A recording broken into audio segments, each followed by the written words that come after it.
The Old Testament reading is taken from Genesis chapter 29, starting at verse 1. Then Jacob continued on his journey and came to the land of the eastern peoples. There he saw a well in the open country with 3 flocks of sheep lying near it, because the flocks were watered from that well.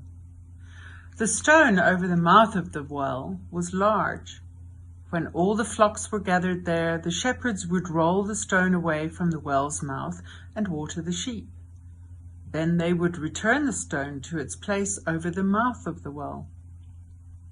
Jacob asked the shepherds, "My brothers, where are you from?" "We're from Haran," they replied. He said to them, "Do you know Laban, Nahor's grandson?" "Yes, we know him," they answered. Then Jacob asked, "Is he well?" "Yes, he is," they said. "And here comes his daughter Rachel with the sheep." "Look," he said, "the sun is still high. It is not time for the flocks to be gathered. Water the sheep and take them back to pasture." "We can't," they replied, "until the flocks are gathered and the stone has been rolled away from the mouth of the well. Then we will water the sheep." When Jacob saw Rachel, daughter of his uncle Laban, and Laban's sheep, he went over and rolled the stone away from the mouth of the well and watered his uncle's sheep. Then Jacob kissed Rachel and began to weep aloud. He had told Rachel that he was a relative of her father and a son of Rebekah. So she ran and told her father. As soon as Laban heard the news about Jacob, his sister's son, he hurried to meet him. He embraced him and kissed him and brought him to his home, and there Jacob told him all these things. Then Laban said to him, "You are my own flesh and blood." After Jacob had stayed with him for a whole month, Laban said to him, "Just because you are a relative of mine, should you work for me for nothing? Tell me what your wages should be." Now Laban had 2 daughters. The name of the older was Leah, and the name of the younger was Rachel. Leah had weak eyes, but Rachel had a beautiful figure. Jacob was in love with Rachel and said, "I'll work for you 7 years in return for your younger daughter Rachel." Laban said, "It's better that I give her to you than to some other man. Stay here with me." So Jacob served 7 years to get Rachel, but they seemed like only a few days to him because of his love for her. Then Jacob said to Laban, "Give me my wife. My time is completed, and I want to make love to her." So Laban brought together all the people of the place and gave a feast. But when evening came, he took his daughter, Leah, and brought her to Jacob, and Jacob made love to her. And Laban gave his servant Zilpah to his daughter as her attendant.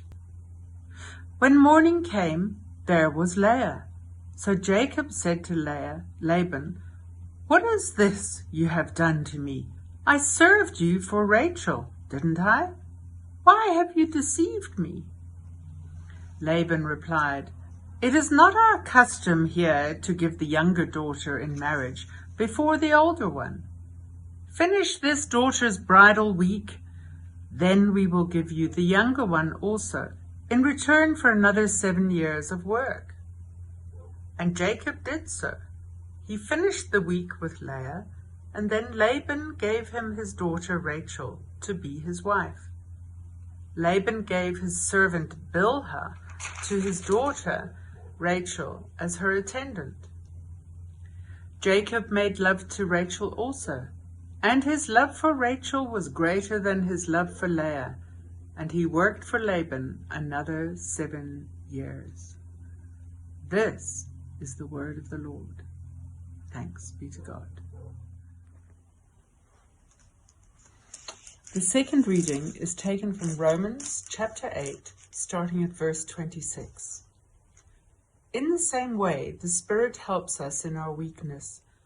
We do not know what we ought to pray for, but the Spirit himself intercedes for us through wordless groans. And he who searches our hearts knows the mind of the Spirit, because the Spirit intercedes for God's people in accordance with the will of God. And we know that in all things God works for the good of those who love him, who have been called according to his purpose. For those God foreknew, he predestined to be conformed to the image of his Son, that he might be the firstborn among many brothers and sisters. And those he predestined, he also called. Those he called, he also justified. Those he justified, he also glorified.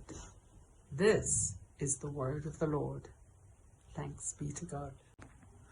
The gospel reading is taken from Matthew chapter 13, starting at verse 31. He told them another parable. The kingdom of heaven is like a mustard seed, which a man took and planted in his field. Though it is the smallest of all seeds, yet when it grows, it is the largest of garden plants and becomes a tree, so that the birds come and perch in its branches. He told them still another parable.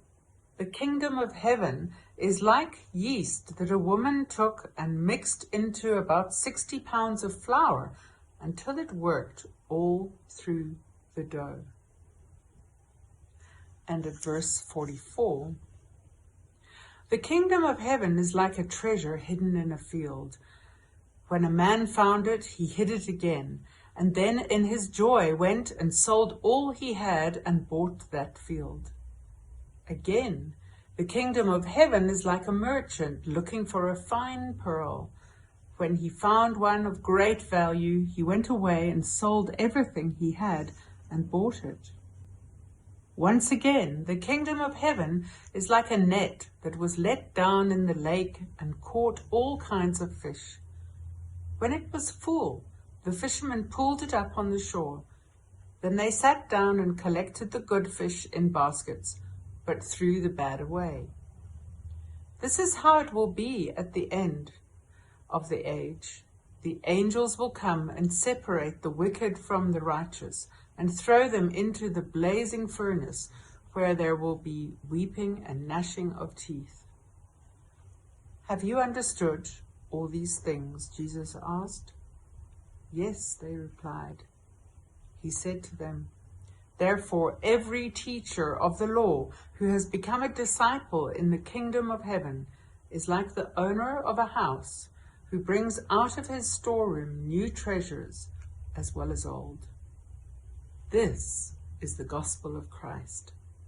Praise to Christ our King.